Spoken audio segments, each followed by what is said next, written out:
Muhammad Pontian 13 minit. Bismillahirrahmanirrahim. Assalamualaikum warahmatullahi wabarakatuh. Pantun keluarga Malaysia untuk Kementerian Perpaduan dan Kementerian Pelancongan Kesenian Kebudayaan agar dicetak, disebar dan diberi kepada MP selain daripada pantun-pantun yang lain. Dalam taman berkarya seni, hidup sihat panjang usia. Hidup aman, makmur, harmoni, itulah hasrat keluarga Malaysia. Suasana ceria di hari raya, warna biru cantiknya baju. Satu Malaysia, keluarga berjaya, masyarakat padu, negara maju. 1, 2, 3, 4, 5, 6, 7, 8. Hidup keluarga, jangan merempat, bina impian masa hadapan. 2, 3, 4, 5, 6, 7, 8, 9. Hidup keluarga bekerjasama, bangkit teguh, capai wawasan. Datuk Yang Pertua, mengenai inisiatif keluarga Malaysia ini, maka saya ingin buat sedikit cadangan supaya diadakan 5 anugerah berikut untuk jadi pemangkin pada gerakan sosial rakyat di setiap parlimen. Pertama, anugerah Belia Cemerlang peringkat parlimen ABC. Seterusnya anugerah usahawan cemerlang AUC. Anugerah sekolah cemerlang ASC, anugerah desa cemerlang ADC dan anugerah masjid cemerlang AMC. Ini adalah cadangan untuk inisiatif keluarga Malaysia dibuat di semua parlimen. Kedua, saya meminta semua kementerian nyatakan apakah program dan jumlah peruntukan di bawah kementerian dan agensi-agensi mereka mengikut negeri-negeri, khasnya negeri Sabah, negeri Sarawak, negeri Melaka. Sebagai contoh, negeri Sarawak bantuan tunai 987,434 orang menerima dengan peruntukan 1.5 bilion. Besar peruntukan itu. Di Sabah 864,464 orang menerima bantuan tunai jumlah 1.3 bilion, juga besar peruntukan itu. Melaka 412 juta. Saya ingin perkara ini dijawab oleh MOF, EPU, KPKT, KPLB untuk menyenaraikan program dan jumlah peruntukan bawah kementerian mereka mengikut negeri, khasnya Sabah, Sarawak dan juga Melaka. Ketiga, adalah diminta EPU bersama MOF, Kementerian Kewangan menyenaraikan projek pembangunan untuk manfaat rakyat mengikut semua kawasan parlimen. Data dan maklumat itu perlu agar semua parlimen mendapat peruntukan yang lebih adil dan merata. Jika Bukit Bintang, Ceras, Kepung, Seputih, Petaling Jaya mendapat bilion ringgit pembangunan MRT, LRT, jalur lebar, 5G, lingkaran lebuh raya, atas bawah bertingkat-tingkat, lampu jalan dan bangunan-bangunan kerajaan, maka kawasan lain perlu diberikan pembangunan yang sesuai agar keadilan diberikan kepada seluruh rakyat Malaysia di semua peringkat parlimen tanpa mengira kaum, pembangunan merata bagi merapatkan jurang pembangunan. Keempat, bagi mewujudkan kehidupan yang lebih baik, maka ada penanda aras KPI pembangunan tertentu untuk sesebuah kampung, desa di luar bandar diadakan. Contohnya, KPI pertama, penyelenggaraan parit saliran oleh JPS 4 bulan sekali, 3 kali setahun untuk semua parit sungai besar dan kecil. Kedua, memasang lampu jalan dengan jumlah yang mencukupi untuk semua kampung. Data yang ada dengan TNB mesti diselaras agar pemberian lampu jalan ini diberi dengan adil dan sama banyak. Ketiga, membersihkan rumput semak samun oleh JKR untuk semua jalan kampung dan menurap semula dalam tempoh masa yang tertentu. Jalan pula mesti ada keluasan yang wajib bagi membolehkan kenderaan berselisih. Banyak jalan kampung kenderaan tak boleh berselisih. Kelima, untuk mengatasi keciciran sekitar 60% daripada 400,000 lepasan SPM yang berjumlah sekitar 250,000 anak muda setiap tahun. Maka, pertama dicadangkan kajian perlu dilakukan oleh Kementerian Pendidikan, EPU dan NGO tertentu seperti GPMS bagi mendapatkan data yang tepat. Kajian mendalam oleh universiti tempatan di bawah Kementerian Pengajian Tinggi agar formula yang tuntas diperolehi bagi memastikan isu ini selesai untuk manfaat rakyat dan negara.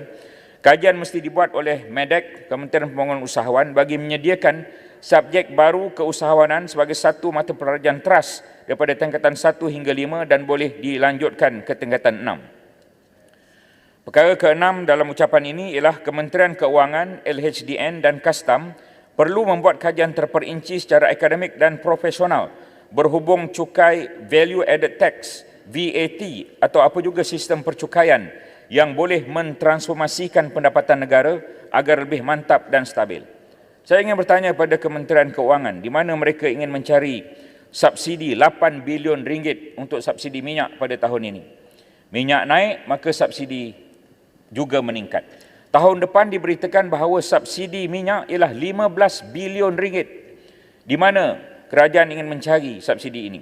Adakah kita ingin meneruskan subsidi tersasar, orang yang lebih banyak kenderaan dapat lebih banyak subsidi, orang kampung yang hanya bermotosikal dapat sedikit subsidi? Ini subsidi yang terbalik, Yang Berhormat Yang di-Pertua. Patutnya orang miskin dapat lebih banyak subsidi, orang kaya sedikit subsidi. Tapi subsidi minyak ini terbalik.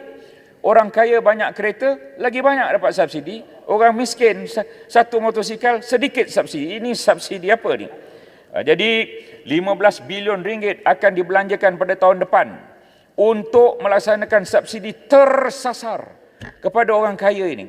Jadi apa yang patut dicadangkan ialah subsidi itu patut dibuat secara bersasar. Penjelasan. Jangan tersasar subsidi itu. Hendaklah bersasar. Saya cuma ada 6 minit lagi. Kalau saya ada 60 minit, tentu semua sekali boleh bangun dan bertanya pada saya. 10 saat saja. Seterusnya, Akta Tanggungjawab Fiskal yang diumumkan wajar menggariskan langkah-langkah perlu bagi memastikan pendapatan kerajaan sentiasa bertambah untuk manfaat rakyat. Seperkara yang penting, hutang yang terlalu banyak dan membebankan generasi akan datang mesti dielakkan. Kementerian juga mesti sediakan senarai dan nilaikan segala aset tetap dan mudah alih kerajaan dan kerajaan negeri, bukan hanya senarai hutang. Ketujuh, menyediakan 600,000 pekerjaan adalah kejayaan yang hebat pada tahun hadapan. Namun berapa banyak jumlah yang bergaji tinggi, itu yang ingin saya tanyakan, yang merupakan kerjaya nilai tambah dan profesional. Kadar pengangguran 4% pada tahun hadapan itu wajar diturunkan kerana full employment level itu ialah dengan izin kadarnya 3% bukan 4%. Seterusnya perlu ada keseimbangan antara keperluan pasaran dengan kursus di universiti dan program TVET. Kerjasama antara pemain industri dengan institusi pengajian tinggi perlu sentiasa ada.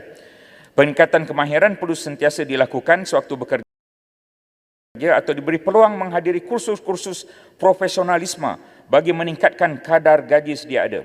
Rakyat perlukan ekonomi dan pelaburan yang di bawah MITI dan MAIDA bernilai dan berkualiti tinggi bagi menjamin pendapatan rakyat juga adalah tinggi.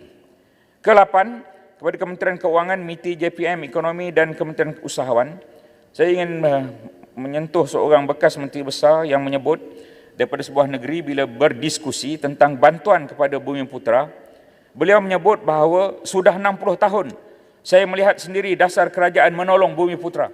Yang saya nampak dalam bidang pelajaran ada kemajuan. Namun dalam bidang ekonomi tidak maju-maju. Dapat tanah dijual. Dapat lesen dijual. Dapat saham free, saham dijual.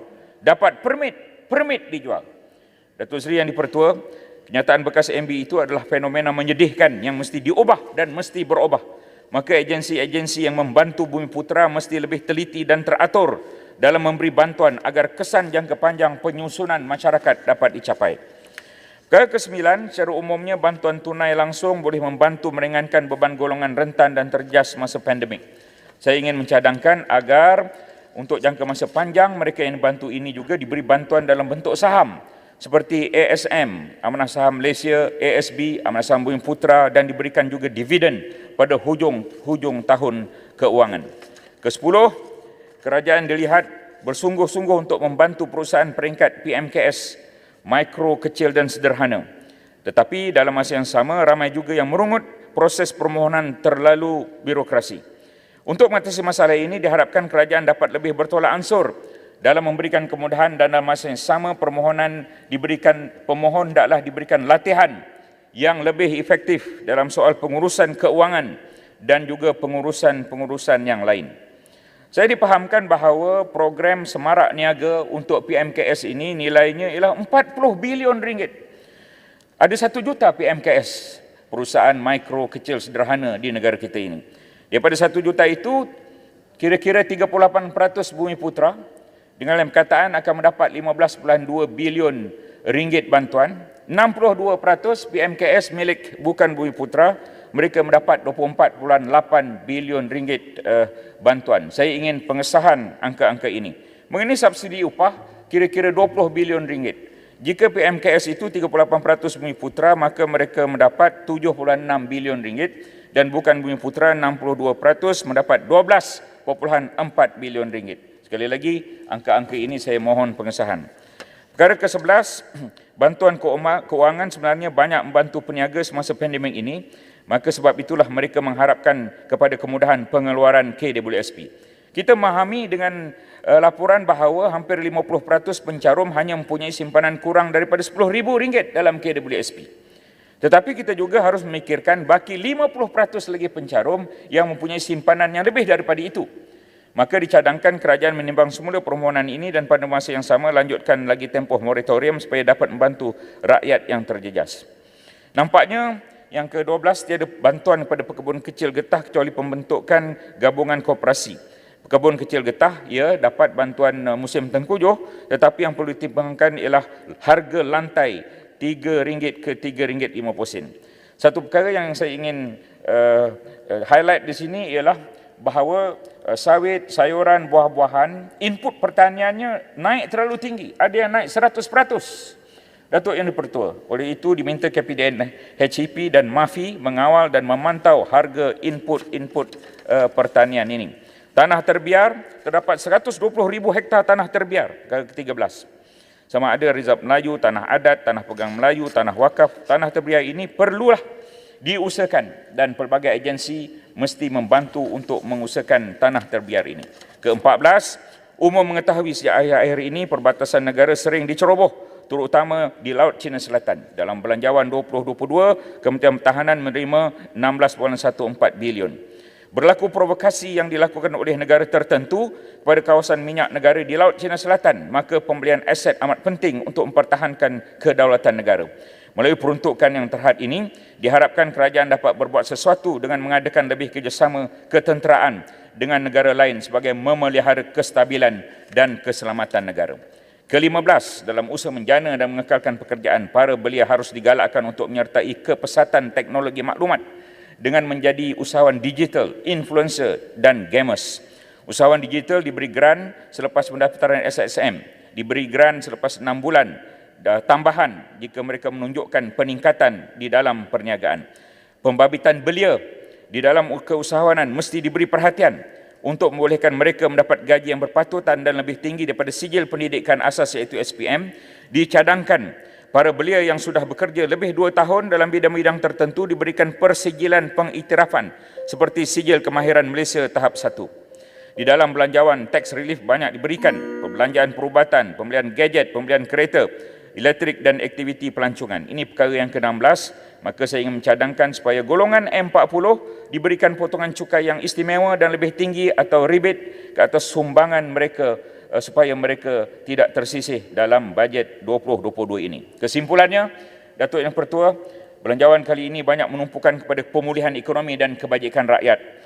Namun pengurusan belanjawan 2020 ini mesti cekap dan cepat supaya dapat dilaksanakan agar pembangunan ekonomi negara dan ekonomi rakyat dapat pulih dengan segera.